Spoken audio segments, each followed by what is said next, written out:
Somebody had the great idea to make forests, instead of these kind of places with mixed growth that were harder to manage, that required woodsmen, forestry workers, effectively with a deep knowledge of craft and, how to do things. They basically said, let's just replant them in straight lines, single species monoculture. And you kind of have this idea of like monoculture, it's like cleaner, it's more aesthetic looking, and it's easier to manage.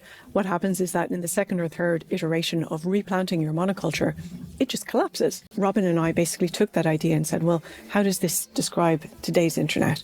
And it describes it at multiple layers. Basically, you've got 5 companies in the world running the entire applications layer. So we see all the destruction of democracy being done by that day by day, year by year.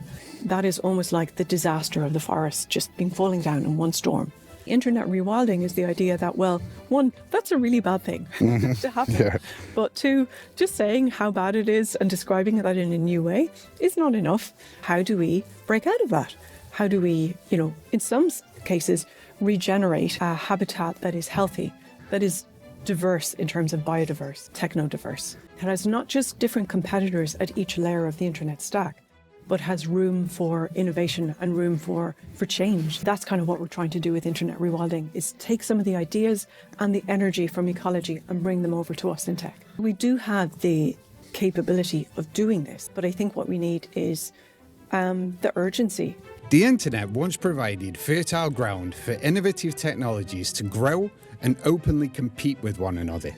But in merging out of these conditions, certain services and the companies that provide them have come to dominate and ultimately stifle the very diversity that made their existence possible. In their 2024 paper, We Need to Rewild the Internet, Maria Farrell and Robin Bajon illustrate the dire consequences of all this and propose a framework inspired by the work of ecologists that might help the technical community to push back against centralization and control. In this episode, I was very glad to be joined by Maria Farrell, who came to tell me more about why we need to make plans, plant seeds, and rewild the internet. I'm Alan Davies, the Ripe Labs editor, and this is the Ripe Labs podcast. We met at Ripe 90, where you'd just given this as a talk to the Ripe community. One of the things that you talked briefly about at the start of your presentation was how you kind of got into all this and your background. So just for the people who are listening who didn't see the original talk, what drew you into this area of interest? Oh, sure, yeah. So, internet rewilding, a phrase that kind of tumbles off the tongue at this point, is something I came to very much by a circuitous path. Right. So I've worked in technology policy for a good 20 plus years, 25 years. And I started off kind of in the very late 90s, just at the end of the encryption debates where, we were trying to get strong encryption out to the world, basically, not just owned by 1 or 2 countries and governments. So I was kind of around during the e-commerce period and later worked for ICANN. Right. So I was one of the first policy people that they hired. And from there, I then did a bit of work for the World Bank. And so it had always been, tech policy, but then especially from being an ICANN, very much, that was a total change to being, I was in one of the organizations that was dealing with unique identifiers, authoritative addressing systems, which, you in the Ripe community are not unaware of. And so that was kind of a mix of both the, just doing kind of tech policy at a very detailed level for the DNS, but also being part of an organization that was kind of responsible for making really fundamental stuff run. Yeah. I think that kind of really changed my mindset about the seriousness of purpose of all of this, of what everyone is doing and how different pieces fit together. And then after I finished at ICANN, I moved back to the UK. I am from Ireland. I am an Irish woman. I don't say originally from Ireland because that sounds like, I now no longer am very much an Irish woman. But yeah, I came back to the UK and I worked for Mark McFadden, who's a fantastic person in the IETF community, for a few years, and I've been self-employed. And so, yeah, that's kind of a long way of saying, I've done tech policy, but I also became a fiction writer at one point. Oh, wow. Okay. Yeah. And I went back to university almost to learn how to do that. And I think what I kind of took away from that really was you learn a lot about how to write. I've always been a writer, but you learn a lot about how do you use metaphors to just kind of just describe things to people that they don't yet know about in a way that they can grasp. And just that, I suppose that gave me a certain toolkit.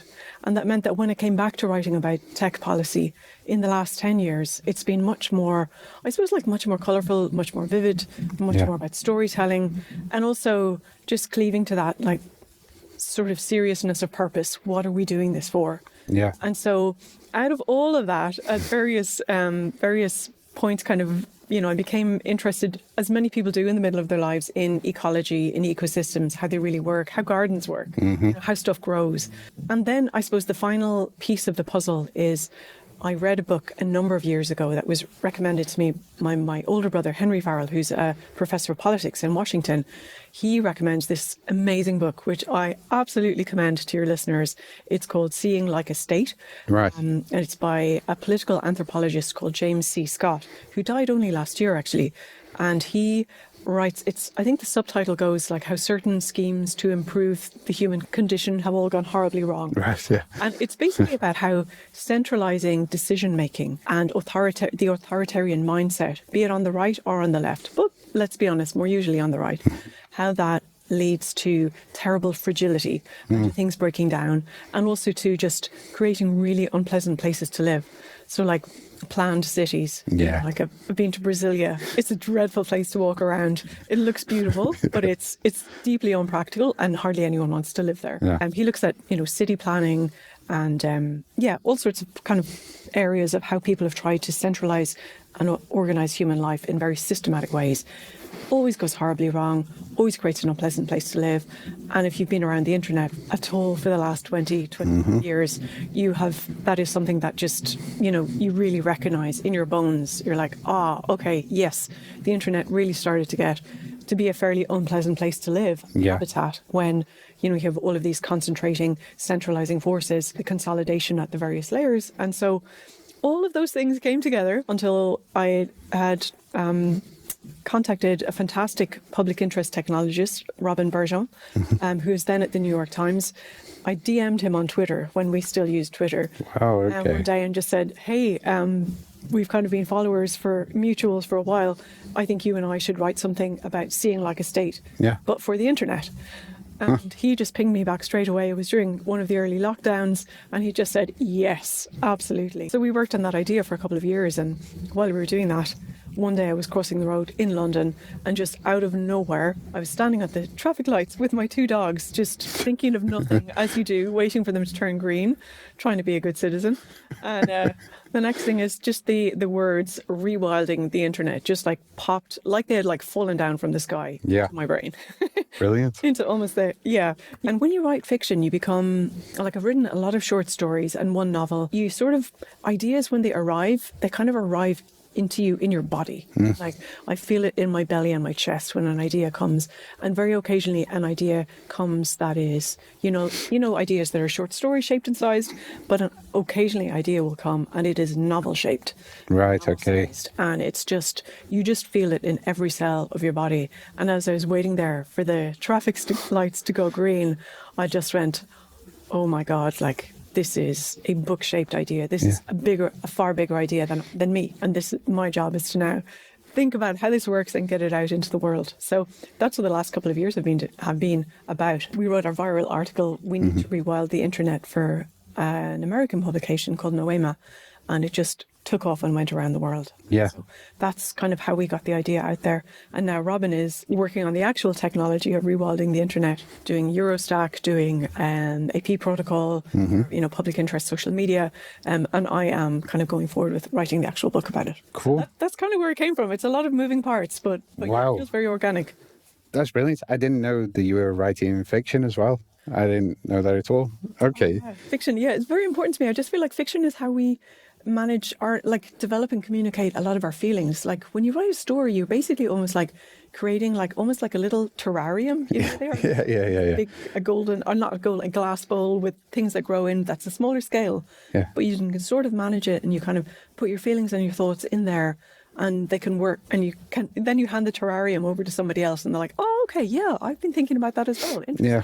Now we can think with this story together." So that's, in a way, internet rewilding is that as well. It's like that same terrarium of an idea.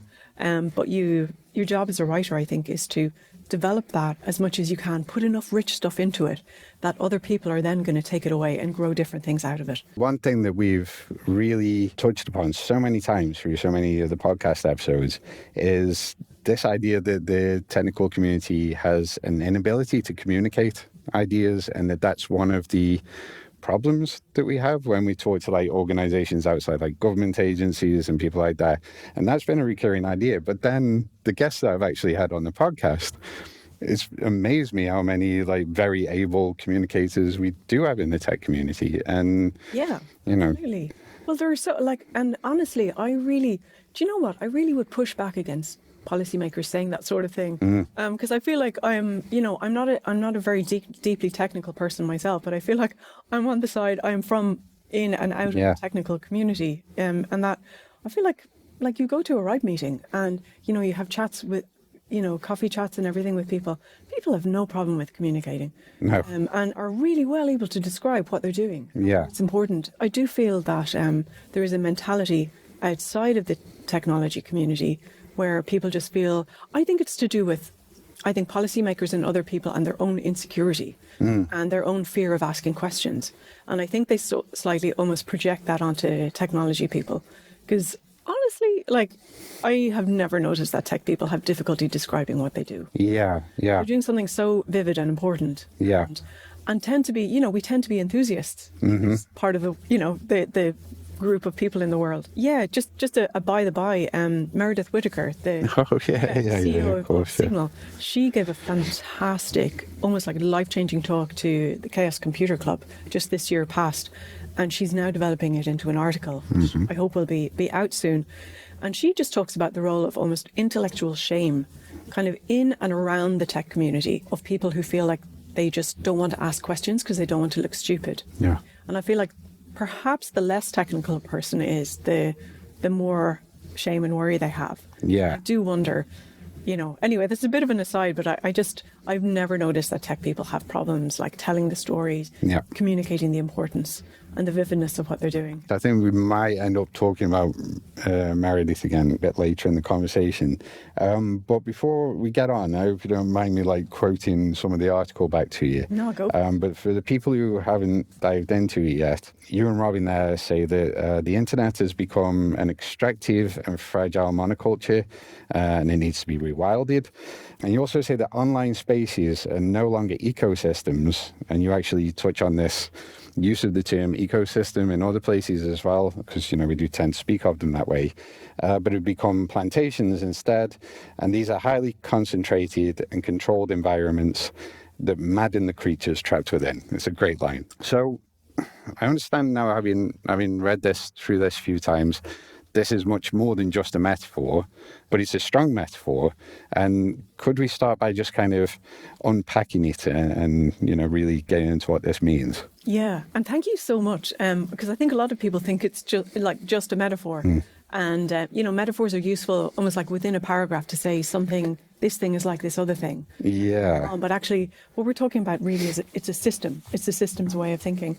So, well, to go back to to kind of unpack the idea, especially for people who haven't read the article, we start off with a story from James C. Scott, this political anthropologist I mentioned, and it's about Prussian forestry in the 18th century and how somebody had the great idea to make forests, instead of these kind of places with mixed growth that were harder to manage, that required woodsmen, forestry workers, effectively with a deep knowledge of craft and, how to do things. They basically said, look, let's take away the need for skilled workers, which is a whole agenda of its own. Let's get, peasants out of the forest and let's just replant them in straight lines, single species monoculture. And you kind of have this idea of monoculture, it's cleaner, it's more aesthetic looking, and it's easier to manage. And guess what? All of the power and knowledge about a monoculture rests usually at the very top of the system. So you centralize knowledge and control, and you need much less kind of artisanal workers to manage such a system. So this is James C. Scott's, he opens his book saying stay with this. And inevitably, and I tell it when I give speeches about it, I can tell it almost like a fairy tale. But to cut straight to the chase, what happens is that in the second or third iteration of replanting your monoculture, it just collapses. Yeah. And, for all sorts of good reasons, but mostly, trees planted in straight lines are incredibly vulnerable to storms. Right, yeah. For example, in January, February this year in Ireland, we had a massive kind of storm, what we used to call a once in a century storm. So once every 5 years now. And it just knocked down tens, I think hundreds of thousands of trees. And in these kind of monocrop plantations, they all just went kaput. And so when you apply that to the internet, we, Robin and I basically took that idea and said, well, how does this describe today's internet? And it describes it at multiple layers.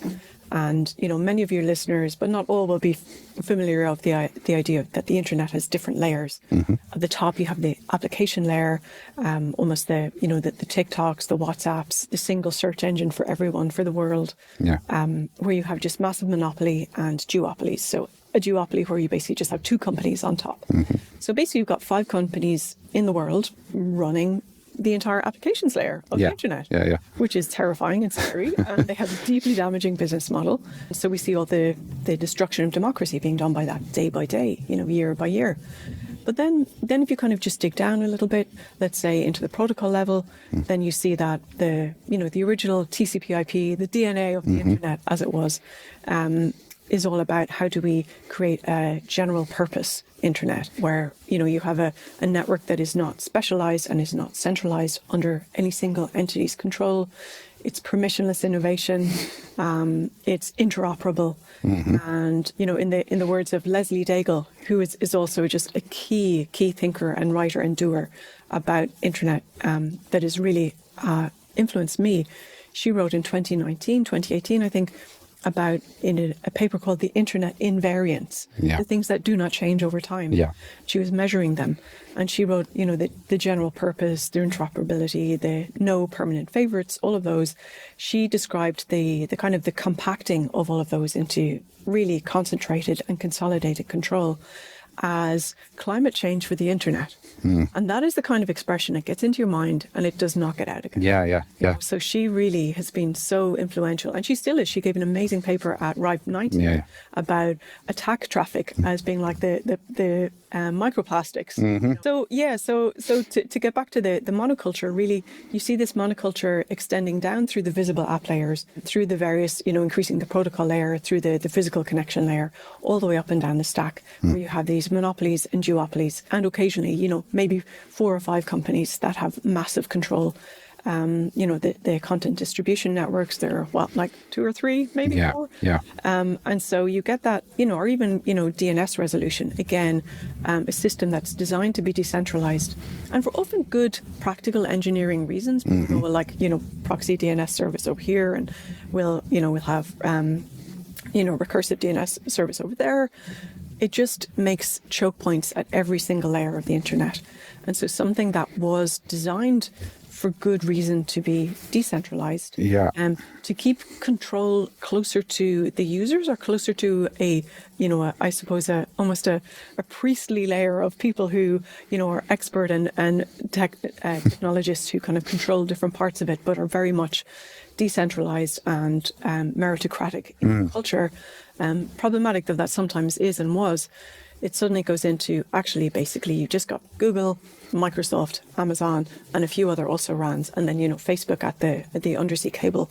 And so much of the investment going in now is just a couple of companies, whereas it used to be consortia run by half a dozen different telcos. Now it's ever tightly more squeezed. So I suppose the idea of the monoculture of the internet is that it's not just bad for now, where we have just a few companies in control, and those companies have, demonstrably fallen into the hands of people who have become themselves extremely right-wing, extremely authoritarian-minded, and individually and personally welded to the agenda of Donald Trump, and one country and one increasingly becoming fascistic and authoritarian in its ideology and in how it is operated. And those companies are now, all in with that agenda, whether the people who work for them like it or not. The CEOs are very, very clear whose side they're on. So you then see that is almost like the disaster of the forest just being falling down in one storm. And so So the internet rewilding is the idea that, well, one, that's a really bad thing to happen. Yeah. But two, just saying how bad it is and describing that in a new way is not enough. You have to be able to think about, okay, well, yes, we get that. So many people have written books describing how awful it is. Like there was a whole rash of IETF RFCs in 2019, 2020 about concentration and consolidation. People like Mark Nottingham, Yari Arko, all sorts of people getting together. My old boss, Mark McFadden and Dominique Lasansky, all, writing these RFCs and going, look, guys, this is a problem. Yeah.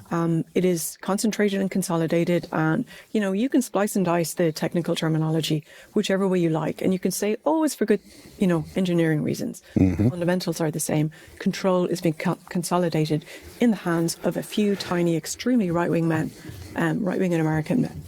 And that's kind of where we are right now. Yeah. And so you kind of have to say, well, how do we break out of that? How do we, in some cases, regenerate, which ecologists know a lot about. How do we regenerate a habitat that is healthy, that is, and I say healthy, not to be kind of, weirdly ableist or normative, but more like that is diverse in terms of biodiverse, techno-diverse, that has not just different competitors at each layer of the internet stack, but has room for innovation and room for change. And so that's kind of what we're trying to do with internet rewilding, is take some of the ideas and the energy from ecology and bring them over to us in tech. So, that's something that I kept, when I'm reading the article, our chief community officer, Hisham Ibrahim, has been writing this series of articles on Ripe Labs. He keeps on going back to this notion of permissionless innovation and its importance. Is it still possible now for developers and engineers to really do new things and plant new seeds without having to ask for anybody's say so? Is this still a characteristic feature of the internet? Permissionless innovation is, a lot of people will tell you, the Internet Society, and Hisham Ibrahim's fantastic articles, I have to say I'm a huge fan, is a core value and principle of internet technologies, of how the thing was designed. And is it still possible? It is greatly narrowed. It is very strangled. Yeah. At multiple layers. But it is still present in the fundamental DNA of the internet. It is still there. Even just in the sense of packet switching is still how we do this stuff. And packet switching is, it's a technology that has had lots of other protocols and business models layered on top of it to kind of make it more efficient, but also narrow it down, specialize it, make it, make specific networks run more efficiently. It's still there, but I feel like it's almost gasping for its last few breaths. So I do feel, and even the Internet Society did a couple of reports. I was the kind of writer and editor on one of them, and about how do we measure 2012 versus now, or 2014 versus now, and it's not gone away, but it's definitely under threat. It's like the conservation model of, how do we save elephants? It does kind of apply, I think, to this, in that permissionless innovation is the one thing that it doesn't just allow us to create new businesses and business models and ways to internet, but it allows us to have ways to, to have connectivity that are not part of the business model of just a few tiny companies. And one for the purposes of, avoiding fragility and concentration of fragility. And those things, the concentration of fragility pops up to your average politician and policymaker when, things like the Fastly outage or last year, the Microsoft client strike. Suddenly, when you've got hospitals going down and airports shutting down, that they wake up and they notice that. But a thing that I've noticed about this is that when you have those big choke point outages, and lots of politicians say this is terrible, and they then, increasingly now are trying to make less vulnerable networks.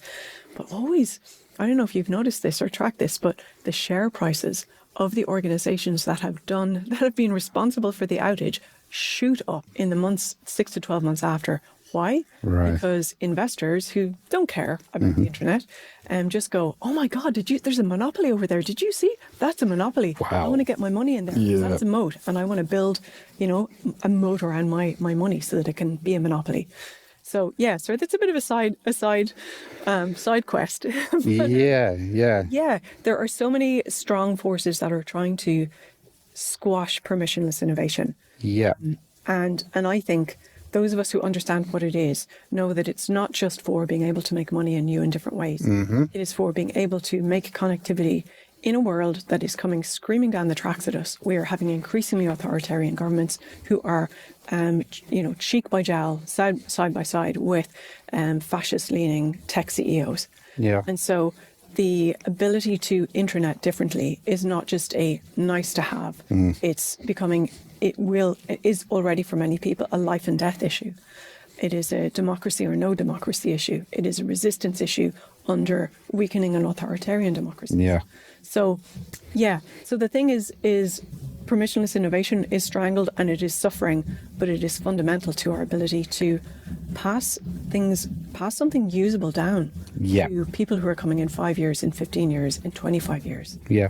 So that's also, I think, a really important way to think about the internet. Is that we are passing something down like we're passing a habitat down, like we're trying to pass clean air. It is as fundamental to the ability of the people of, children and grandchildren and all sorts to be able to maintain or to regain their freedoms. Yeah. And that's why I just think it's an existential issue. And that's why it's so important that internet engineers and technical people understand how fundamental what they are doing or what they can do is. And so maybe when, the bean counters come around and go, we've got to scrunch up this network, we've got to concentrate it, we've got to build a moat. I think we have to push back in all of the ways we have. And there are different ways to push back. One, go over somewhere else and build something different. Yeah. Two, refuse. Refusal is something that I think people in America under Trump are beginning to understand is both harder and more necessary than they had thought. You look at all the law firms in Washington, D.C. There are several of them that just folded on the first day when Donald Trump's government said, we're going to take away your ability to have cases and to basically to be a law firm if you don't bend the knee. Yeah. And several law firms said yes straight away. Right. Because they thought to themselves we're being clever and canny. And a bunch of them held out just for a bit longer. They obfuscated, they resisted in sometimes in overt ways, sometimes in covert ways. There are a lot of different ways to resist when somebody tells you to do something. It doesn't have to be an authoritarian ruler. It can just be, the money guys saying you need to do this. James C. Scott, again, the political anthropologist, is really interesting on all of the different ways people have always resisted. They go on marches, they sign petitions, they write to their members of parliament. We have a lot more ways to shape the environments we are living and working in. I think we do. And sometimes you just need to kind of pay attention to what other people are doing. Or can you make connections with people outside of your organization who are doing other things to kind of try and build political capital or political momentum? Yeah. There are just so many different ways to ensure that you've got something to pass on to people who are coming. I sort of feel that all of us at this moment, especially technology people, we are kind of at this moment of change where everything that we do matters, everything counts, and everything we do to preserve or conserve or regenerate an open general purpose, permissionless innovation with no permanent favorites, all of those internet invariants, every single thing that we can do on that, it adds up, like it counts. Yeah. Everything we do counts. Like if you ever wanted to be the hero in the story, like now you get to be because everything you do matters. I guess this is coming now to the other side of it. As you say, this is a framework and a plan for taking action. And when you start describing the components of that plan and what that's going to involve to actually make things better again. And then you talk about the importance of regulation and competition. In the article you point to, is it Cory Doctorow, some of his work, talking about the importance of competition and the need for, what's the term he has? Compatible competition? Compatible competition, yeah. He uses so many great examples. I think one of the things Cory has talked about is if you have a car in America and you want to be able to repair your car, something goes wrong in it. And increasingly, car manufacturers kind of have tried to create this vertically integrated kind of pyramid where you buy the car from them and you can only have it repaired by effectively them or a dealership that is in a licensing agreement with them, in a hierarchical arrangement with them. and also that nobody else is allowed to make replacement parts. Yeah. You know, and you see it the same in the tractor market. Oh, right, okay. Yeah, there's like 2 big tractor manufacturers, and they have used intellectual property law to stop people from being able to just build replacement parts and repair their own tractors, which I don't know if there are any farmers in your life, but basically, like, as I'm kind of starting to rewild a small property in the west of Ireland, Oh, right, yeah. I have a lot more interaction with local farmers, and you realise like they don't have the money to like go to the tractor dealer every time something goes wrong. Like, they've got to be able to fix the thing. Okay. So very like technology people in that respect. You just like, I need to fix this thing and move on.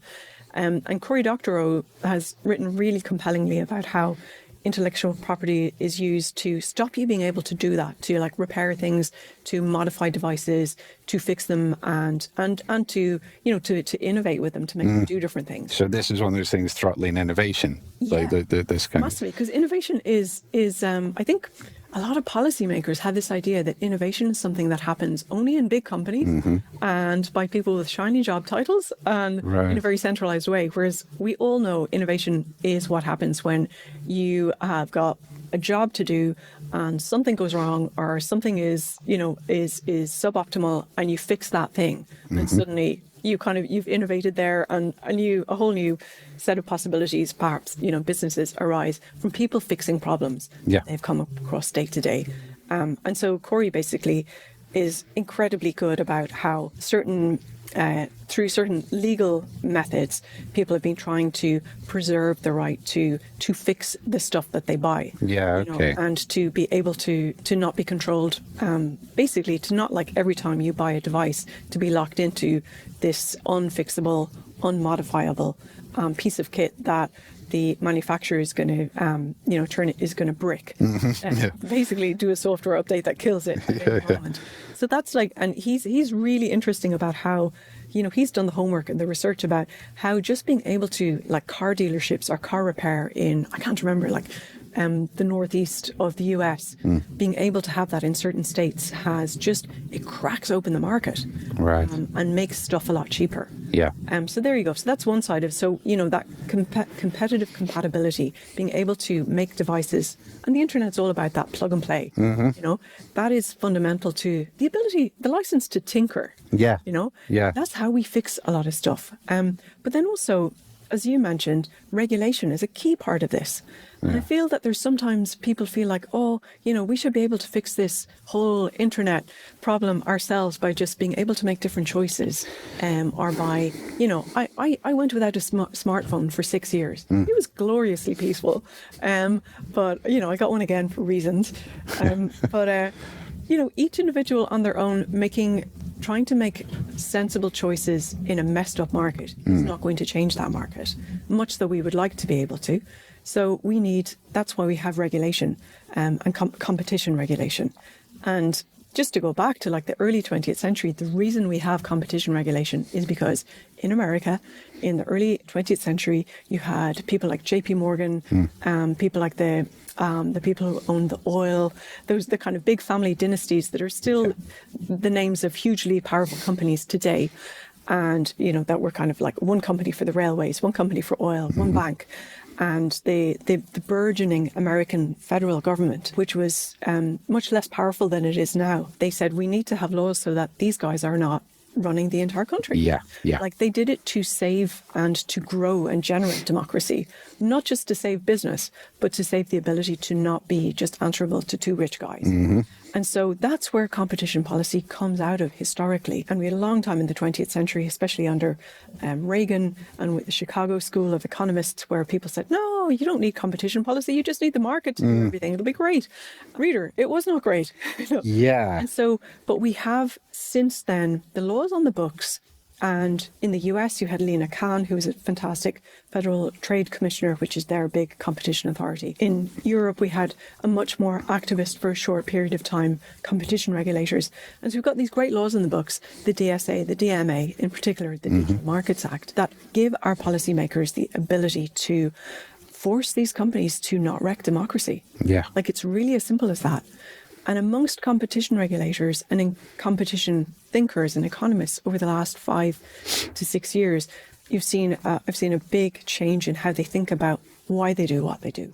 And they understand that it's fundamental to saving democracy, to having choice. But we've now seen the pendulum has swung the other way. Obviously, Trump fired Lena Khan and Jonathan Cantor, who'd been in the Department of Justice there. Like in America, to do antitrust, as they call it, is like a criminal. You're going to have criminal prosecutions. You end up in jail if you do the wrong thing. In Europe, we have incredibly effective laws at the European level, but also particularly in Germany at the state level, in other countries at the national level.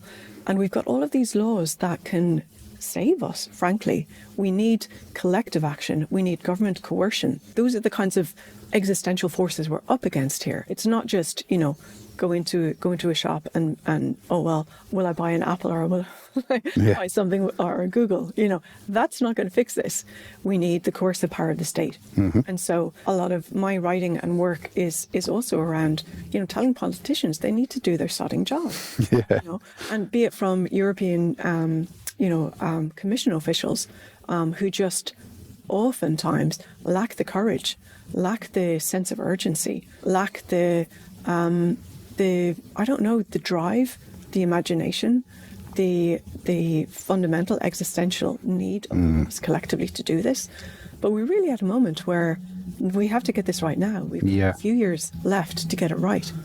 And so, I try to focus on how we get it right rather than more terrible bad news about what happens if we don't. But we've got some pretty big tools in the toolbox. We've got the fundamental openness of the DNA of the internet.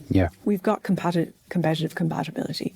We've got regulation. We've got, to some extent, where it exists, consumer choice in, using different search engines, different browsers, all of that. And then I think, I should probably let you ask another question. No, it's all right, We've got a bunch of different toolboxes and we've got ways to think about the different layers of the internet. So we do have the capability of doing this. But I think what we need is the urgency and the people, the people who are kind of just doing their job and it's all a bit difficult and really I don't want to be the person to put my head over the parapet because it feels awkward. It feels awkward to be the person in the room always saying, why are we doing this? Can't we do this other thing? But it's just time to grow a spine. Yes, we've got structural forces, but we've also got individual decision making. It is not a time to go, oh, well, this is all a bit hard. The next guy will do better. Or do you know the other thing I hear all the time is, oh, we just need better education. Right. We need people to be more educated so they can make better choices. And that's just BS. That's just taking your responsibility and going, do you know what? I don't feel like carrying this today. Let's give it to kids in primary school. Let's educate the kids.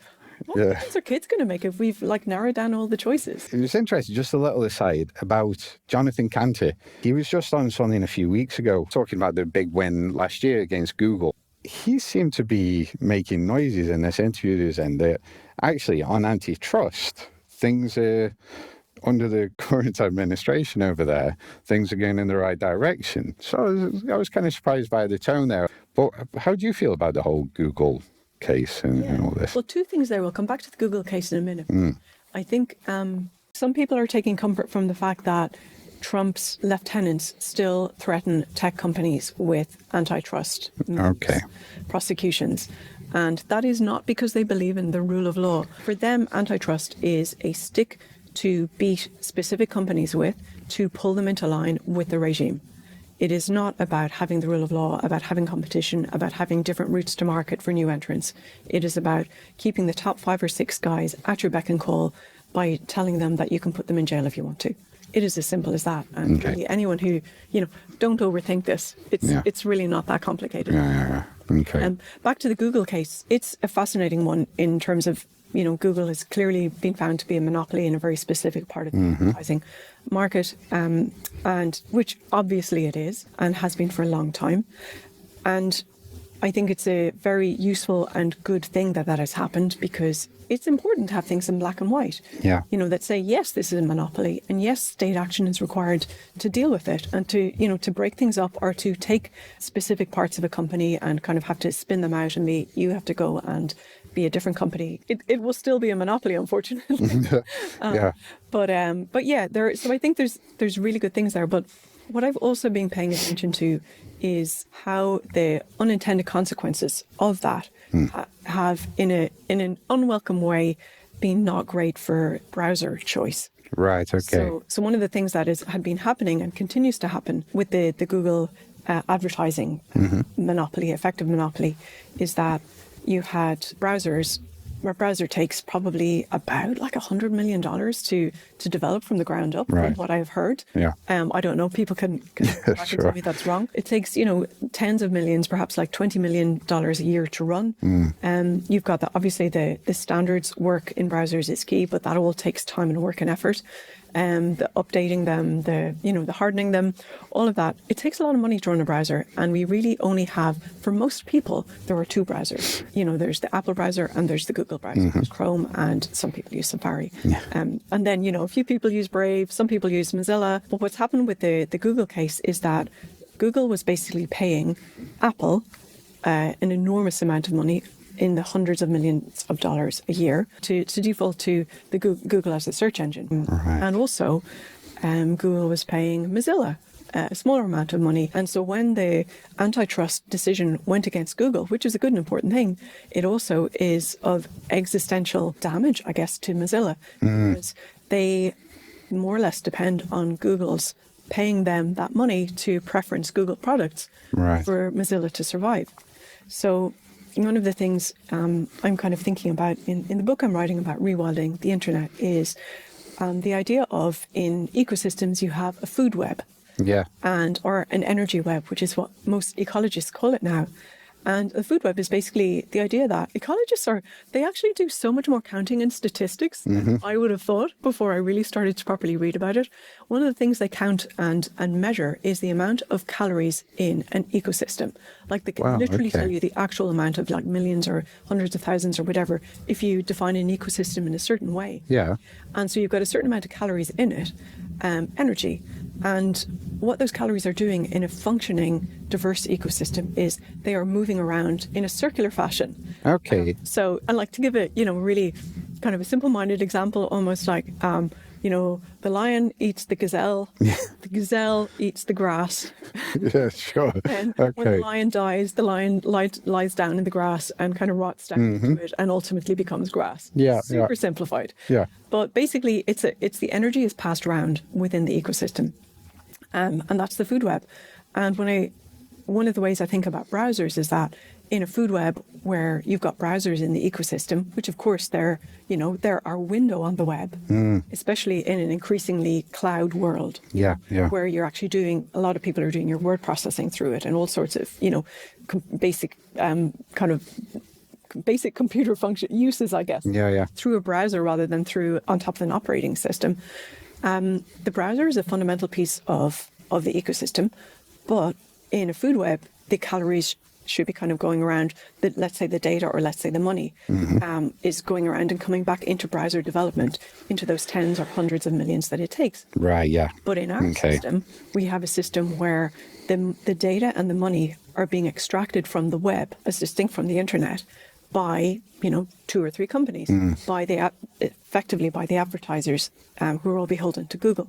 And so that money is being extracted from the web and parked in offshore tax dodging accounts in the Caribbean, helped by my home country, Ireland, which is a fundamental link in the chain. So, but you have an extraction model where the calories are being taken out of the system and they're not fueling the development of the system. So when you look at the web like a food web, you begin to see, okay, well, this is clearly what's going wrong here. And also how now we have a different way of thinking about it, for saying, like, okay, well, how do we get those calories back into the system and moving around it? And one of the answers, which nobody likes to hear, is that we need to pay, possibly micropayments, possibly other ways, for the bits of the web and also the internet that we use. So it's, do we need micropayments for browsers? Do we need them for the news media ecosystem, which again has had all of the value extracted from it, to the point where we almost no longer have reporters, almost no longer have, media organizations. They've all been sucked dry. They've all been collapsed and used to create a web for a web that is basically, you have a parasitic advertising infrastructure on top of the web and on top of our knowledge and media ecosystem. So we need to have different ways to financially support those fundamental things that make the web work and also make the media ecosystem work.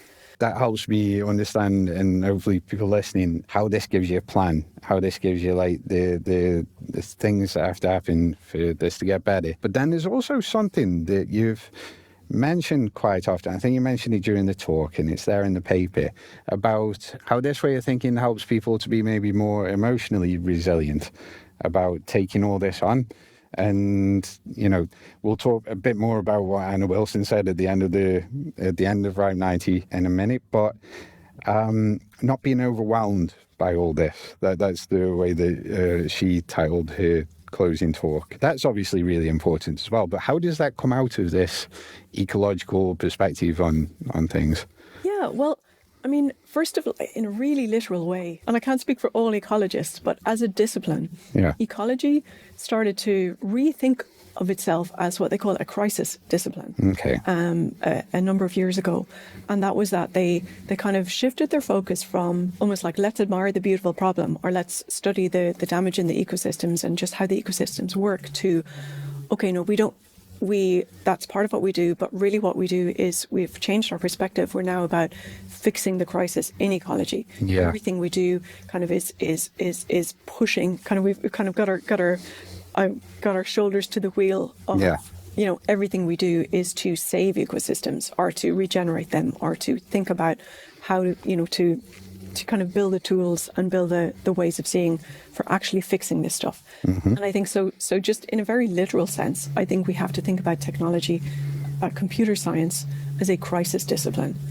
In that, what we have done in terms of the internet and how it is now structured is driving the overall global crisis, the democracy crisis, the movement of people's crisis, and of course, in a very literal sense, the ecological crisis in terms of how the cost of compute, the energy use of AI, the water, the use of water, the theft of water, effectively from water table and from ecosystems and from just communities who need water. So I think first of all, it's like, tech is now a crisis discipline. We have to understand that we all have to have our shoulders to the wheel. But then, especially in terms of what Anna was saying about, emotional resilience and how we do that, I think we can also take from ecologists, because they have been staring down the barrel of some pretty appalling existential crises and threats and disasters and doom for a very long time, screaming at the top of their lungs. And I know so many people, so many people I know have been screaming at the top of our lungs, for what this surveillance capitalism model of the internet has done, not just to the internet, but to everything we value. We've been screaming and screaming about it. And now, you find that as the crisis deepens, more people come to your side and more people get the urgency of it. And so I think another thing that we can really take from the climate crisis movement, movements, plural, is, I suppose they've learned the hard way about how do you keep going? How do you keep going when everyone's telling you you're Cassandra? Cassandra was right in the end. Sure, But, or if you're a woman, you're always being told you're, hysterical, you're being too shrill, you're being too emotional, all of that, misogynist nonsense, because so many of the people who have been saying this are women and women of colour, not exclusively, but markedly. Right, people who've been noticing for a long time and shouting about it. So you keep going by understanding that, first of all, everything you do counts, but secondly, solidarity. And solidarity, go back to the solidarity movement in Poland in the 1980s, how, the miners' solidarity was fundamental to how they overthrew the communist regime in that country. That, they did it. Solidarity is about mutual aid. It's about it's about just understanding that, I guess, to be ecological about it, that we are mammals. We huddle together for warmth. We read each other's signals and, body language. Our heart regulate to the rhythm of other people around us, which is all to say that when we do things, we do them together. And when we build movements, we build coalitions. So we understand that we're not alone in doing this, and that part of fixing the internet is about making common cause with all of the different people who are doing that in different ways at different layers.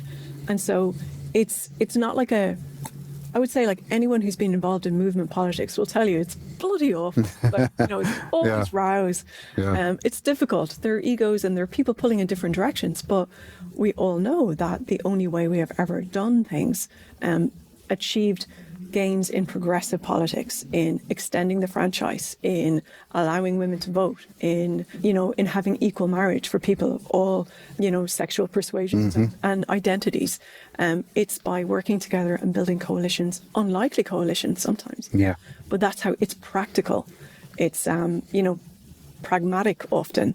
And that's, I think, what we take from the ecological movement. And I think what we need to bring into tech more. Yeah. It's like, in technology, we have already, like, we're ahead of the game in some ways, because so much of how the internet is built, standard setting it's a group activity, and it's yes, the IETF in many ways is captured by 3, 4, 5, sometimes 2 companies, but it's still very much it's a group activity, and that we've still got the kernel there. And so I think in the tech community, it's funny, I think we're better placed than maybe some other industries, because we're used to, all kind of congregating together. We're used to some of us are frankly quite odd, and we do kind of rub along. Do you know what I mean? We've got a different set of community values. We're more inclusive than so many different industries and that. So we've got a great place to start from. And I don't want to be Pollyanna-ish about this. Oh guys, we just have to hope. We just have to hold our hands. Yeah. No, it's about building stuff. And tech people, that's what we do. So I suppose, what I would kind of say is what we learn from ecology is it's movements that achieve things. And it's looking at what works over here and trying it over there. So you started Ripe 90 with this great talk. I've been to so many Ripe meetings in a row now, and this felt like everybody had this shared agenda for the week, and people were really inspired by it. And then Anna in the closing plenary ended the meeting on this same topic, and I think that was important. Anna got up there and started talking about disruptive technologies that can be created through permissionless innovation that have the potential to disrupt the hold of these big tech companies. And then there's also broader things, like Bert Hubert talks about European cloud, and Meredith Whittaker is talking about Signal, and she's written things where she said 2025 is the end of big tech. This was one prediction that she made. And then there's things like the Fediverse out there that you also touch on in the paper. Are these signs that the rewilding is starting? Yeah. Oh, absolutely. I am seeing it at multiple layers in multiple places. Good. And from multiple different kinds of community. Yeah. From user communities, from people, I gave a couple of keynotes in Australia, in Sydney, late last year, and afterwards at a brilliant web conference there, organised by John Alsop, he's doing fantastic work down there. And afterwards, a bunch of 4 or 5 people who were kind of 3 of them were sex workers and 2 of them were tech workers. And I think a couple of them were kind of crossover as well. And they're from a user perspective, they were basically saying, look, we've been doing the rewilding, that's what we do, because we need to have spaces that are user spaces that are secure. But also open in a very specific way. We need to be able to, sex workers have safe places for us to communicate and share important information. Yeah, okay. Life-saving potentially information, but also just to as a business community almost. But we also need to have privacy, and so we've got very specific needs that are obviously not served by the tech giants, who are also always about policing us. And here's what we're doing. So at that kind of very specific user need, business case, use case, you've got stuff happening. But then, you've got obviously Mastodon, the Fediverse, you've got a lot happening there. And then you've got, the Blue Sky protocol, which my buddy Robin Bergeon is trying to basically almost stand up as a separate ability that is not going to be controlled by Blue Sky and that other people can use to fulfill the Blue Sky promise. Right, okay, So, yeah. hey guys, you can all have the protocol and use it to do different things and be compatible, interoperable or not, up to you. So there's a bunch of people who are actually making that happen because, whether we love it or hate it, Blue Sky is so Twitter adjacent in terms of look and feel. But also only with choice of algorithms, fundamental there. Yeah. That has the potential, is already, a place where a lot of conversations that used to happen on Twitter now happen there. But I'm also seeing it in, in young programmers, but also in old programmers. I'm seeing the rewilding. It's happening everywhere and in multiple ways. So, again, I always feel like I don't want to be unrealistic and give people false hope, but it's not just a time where we're seeing green shoots. It's a time where people are actually building alternative infrastructures. And both from the user perspective, both from the protocol perspective, but also, of course, in Europe, from the perspective of, hang on a second, our entire government public services, government backbones, are reliant on 3 or 4 US companies. And, whatever Brad Smith, the general counsel of Microsoft, can say, and I think he says it, in good faith about we will cordon off the Microsoft that you use in Europe, and we will not let, the American security establishment spy on you. Yeah. I don't think that is something that they will be able to do. Yeah, okay. Both in terms of the technology, the law, and the brute force of somebody walking into your house, into your kitchen at midnight and putting a gun at your wife's head and saying, you need to let us into the data. We know that happens, that has happened in many countries. Right. That happened during the Arab Spring. Countries, brought down the internet. So that just happens. So anyway, that got a bit dark. But just to say, the Euro stack, both problematic and delightful and full of possibility. Yeah. Which is, the Euro stack is the idea of different people in Brussels and in the French and German governments, largely, not entirely, coming together to say we need to just not have the Amazon cloud. It's too insecure. We need to have European alternatives. We need to, have better ways to source our chips. Yeah. We need to have, social media infrastructure that is not driving far-right electoral events, as we've just seen this morning in Poland. So there are many pitfalls there. One error mode for the Eurostack is it just becomes Franco-German industrial policy, and we just have, national favourites, but they've got European stamps on them. Yeah. But actually, there is an incredible moment of possibility where just when you break this thing open, you make a bunch of cracks in the system, and lots of people rush in to fill them. So, in a what would I say? And I hope a too idealistic. Some idealism is always useful, but in a very practical and geopolitical sense, we are seeing people saying and doing things now that seemed impossible 10 or 12 months ago. Yeah. And and also, if you look beyond Europe, you see in Taiwan, they've kind of built their own whole government stack. There's the India stack, also obviously problematic for various authoritarian reasons, but it does have some levels of the stack where you do have interoperability, you do real competition. And again, in Brazil, incredible stuff happening in terms of let's have different parts of the stack where we have kind of homegrown our alternative services. Right. Yeah. And so it's weird. I probably just to round it off, for me for a long time in tech policy, and having come up through ICANN and having done a lot of work for ISOC, the Internet Society, one of the boogeyman we always had, one of the bad guys was, digital sovereignty and internet sovereignty, where states are trying to resume control over national forms of internet, are a very bad thing. And I've slightly softened my view on that. Right, okay. In terms of the Russian sovereign internet is still appalling and grim, and we risk going down that road. On the other hand, we know that the only way that we break through the concrete of big tech monopolies is by using the coercive power of the state, but also the procurement power of the state. Right, okay, yeah. To break things open. So I think we're seeing kind of both examples of individual leadership, but deep structural changes in terms of how technology is viewed as it's being securitized in some ways. That never goes well for human rights.